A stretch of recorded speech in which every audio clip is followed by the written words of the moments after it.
Halo semuanya, kembali lagi pada media pembelajaran kimia yang pada kesempatan hari ini kita akan bahas tentang sifat keperiodikan unsur. Nah, sebelum kita lanjut ke video, jangan lupa subscribe channel ini ya.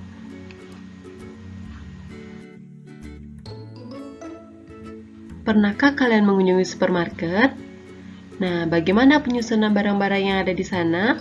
Misalnya, jika kalian ingin membeli sayuran brokoli, di manakah kalian akan mencari sayuran tersebut?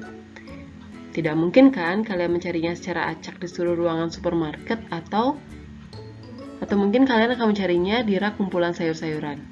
Nah, tentu kalian akan mencari sayuran brokoli di tempat sayur-sayuran karena brokoli adalah kelompok sayur-sayuran.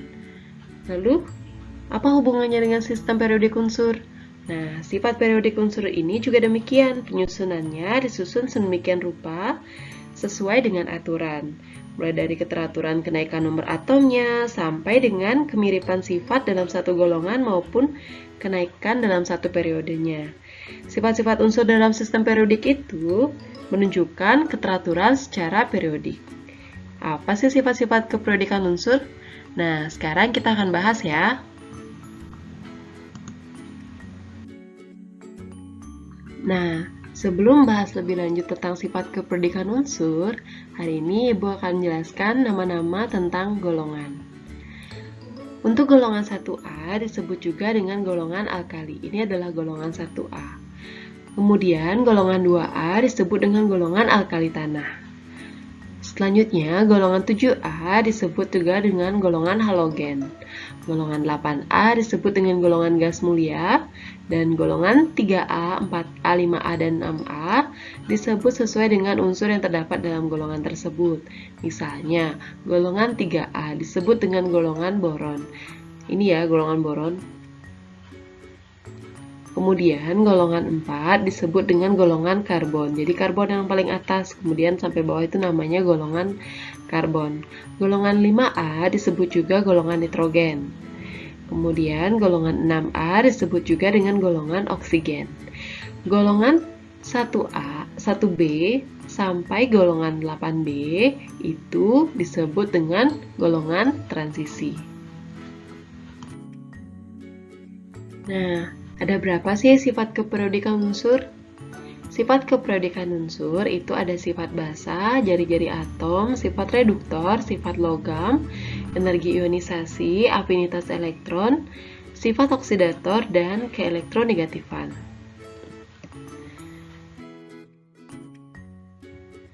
Nah, sifat keperiodikan yang pertama adalah sifat basa. Sebelumnya kalian pernah mendengar asam dan basa saat pelajaran SMP? Jadi, sifat basa ini adalah bersifat merusak kulit atau kaustik, terasa licin di tangan seperti sabun, contohnya terasa pahit, kemudian dia menghasilkan ion OH- dalam air. Sedangkan asam itu korosif, sebagian besar bereaksi dengan logam menghasilkan H2, memiliki rasa asam, kemudian dapat merubah warna zat yang dimiliki oleh zat lain, jadi dapat digunakan sebagai indikator asam atau basa dan menghasilkan ion H+ dalam air. Contoh basa itu adalah sabun dan contoh asam itu adalah cuka. Jadi secara lebih lengkapnya asam dan basa ini kita akan bahas di kelas 11. Nah, sifat basa terkuat dimiliki oleh golongan 1A. Sedangkan sifat asam terkuat dimiliki oleh golongan halogen, yaitu golongan 7A. Secara periodik, semakin ke kiri menuju golongan 1A, sifat basanya semakin kuat. Sedangkan semakin ke kanan menuju ke golongan 7A, sifat asamnya umumnya semakin kuat.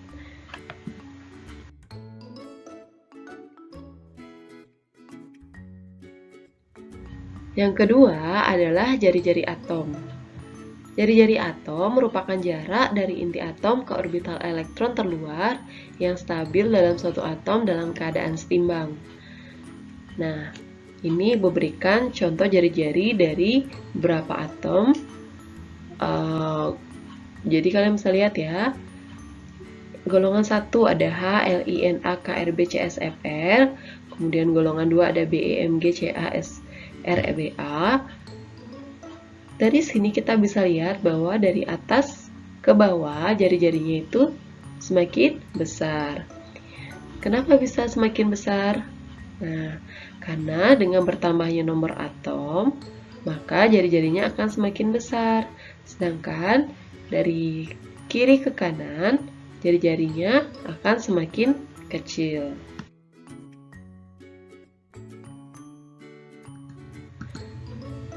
Nah, sekarang Ibu berikan jari-jari beberapa unsur dalam satu golongan dan satu periode. Seperti golongan 1A, ada Na, K, Rb, Cs, Fr. Dia adalah golongan yang sama.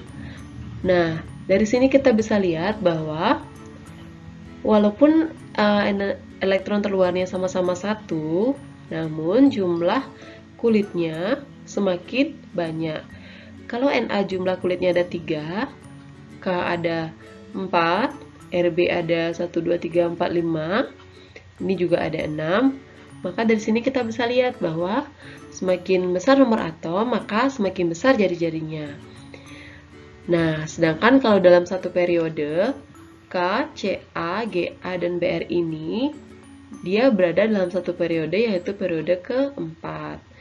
Dari sini, walaupun jari-jari Ca lebih besar dan Ga juga lebih besar, namun dia sama-sama berada di kulit keempat. Ini kulitnya tetap sama. Nah, meskipun jumlah elektron dari kiri ke kanan bertambah, tetapi masih menempati kulit yang sama. Bertambahnya muatan positif dalam inti menyebabkan gaya tarik inti terhadap elektron semakin kuat, akibatnya jari-jari semakin kecil. Nah, karena di sini proton di inti itu semakin kuat, maka dia akan cenderung menarik elektronnya, sehingga semakin bertambahnya muatan positif di inti menyebabkan gaya tarik terhadap elektron itu semakin kuat, sehingga jari-jarinya akan semakin kecil. Sedangkan kalau dalam satu periode, walaupun jumlah kulit dari atas ke bawah semakin banyak, muatan inti positifnya, maka gaya tarik inti terhadap elektron terluarnya semakin lemah, ya.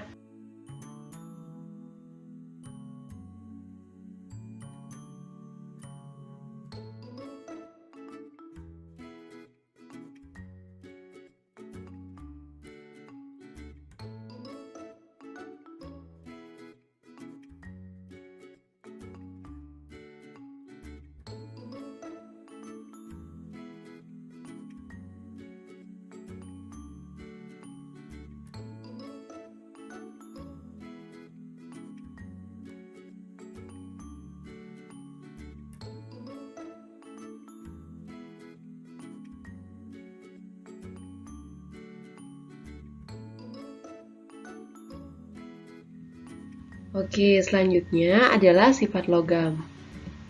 Semakin mudah suatu atom melepaskan elektron, maka sifat logamnya semakin kuat.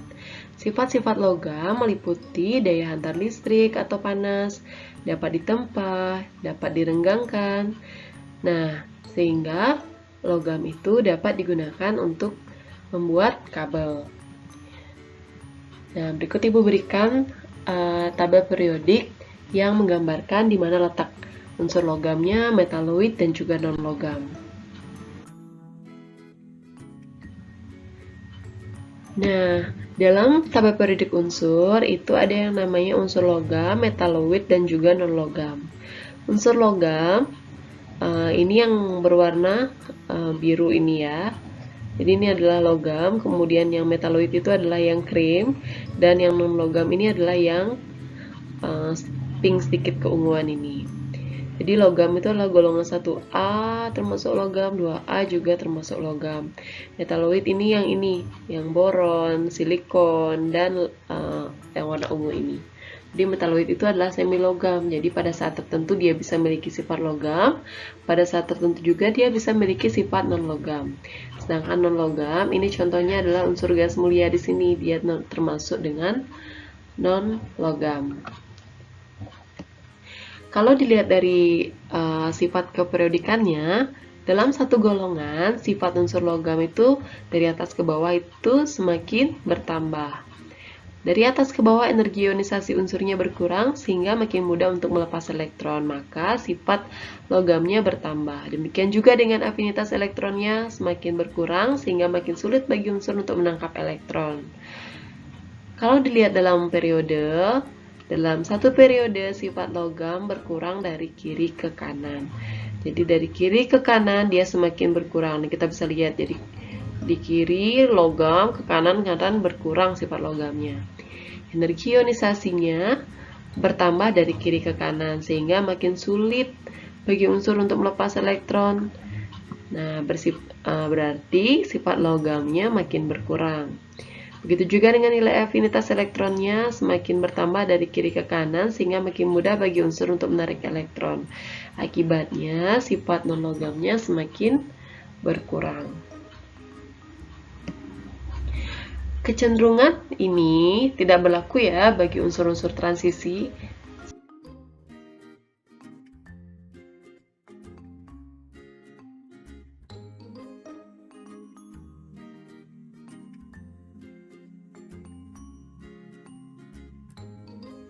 Sifat selanjutnya adalah energi ionisasi.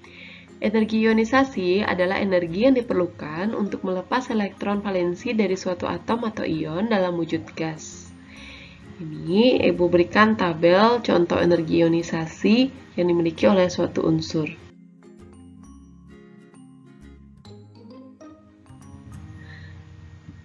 Nah, berdasarkan data yang diperoleh bahwa kecenderungan energi ionisasi dalam satu golongan dari atas ke bawah itu semakin kecil karena jari-jari atomnya bertambah besar. Jadi dari atas ke bawah itu makin kecil. Ini kita bisa lihat ya dari 500, 400, kemudian jadinya 418, kemudian jadi 404 dan 300.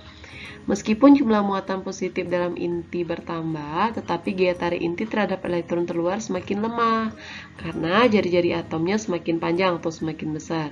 Akibatnya energi ionisasinya semakin berkurang. Sedangkan dalam satu periode energi ionisasi unsur dari kiri ke kanan itu semakin besar. Bertambahnya jumlah muatan positif dalam inti dan jumlah kulit tetap menyebabkan gaya tarik inti itu semakin kuat. Akibatnya energi ionisasinya semakin bertambah.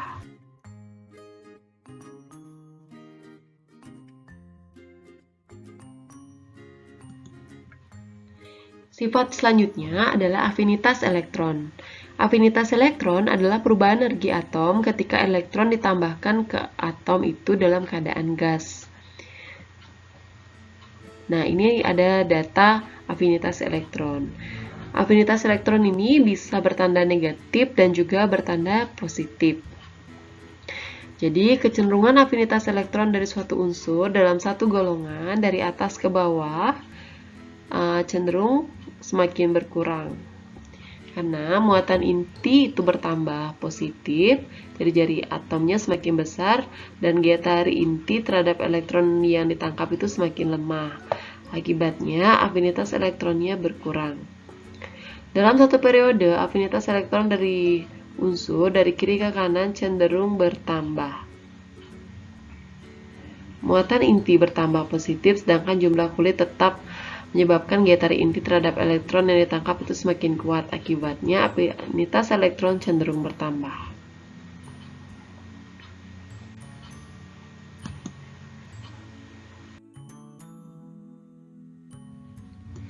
Sifat yang selanjutnya adalah keelektronegatifan. Keelektronegatifan didefinisikan sebagai kecenderungan suatu atom dalam molekul untuk menarik pasangan elektron yang digunakan pada ikatan ke arah elektron yang bersangkutan. Jadi, keelektronegativitas ini itu maksimalnya 4 ya. Jadi, ini yang paling besar dimiliki oleh si fluor. Nah, kecenderungan keelektronegatifan dari suatu unsur dalam satu golongan dari atas ke bawah itu semakin berkurang. Nih, kita bisa lihat bahwa dari 2, kemudian 1, 0,9, 0,8, 0,8, 0,7 jadi 0,7. Jumlah muatan inti bertambah positif, jumlah kulit bertambah, maka kemampuan inti untuk menarik elektron semakin lemah. Akibatnya, keelektronegatifan unsur semakin lemah. Dalam satu periode, keelektronegatifan unsur dari kiri ke kanan cenderung naik. Muatan inti itu bertambah positif, jumlah kulitnya tetap, menyebabkan gaya tarik inti terhadap elektron itu semakin kuat. Akibatnya, kemampuan atom untuk menarik elektron itu semakin besar.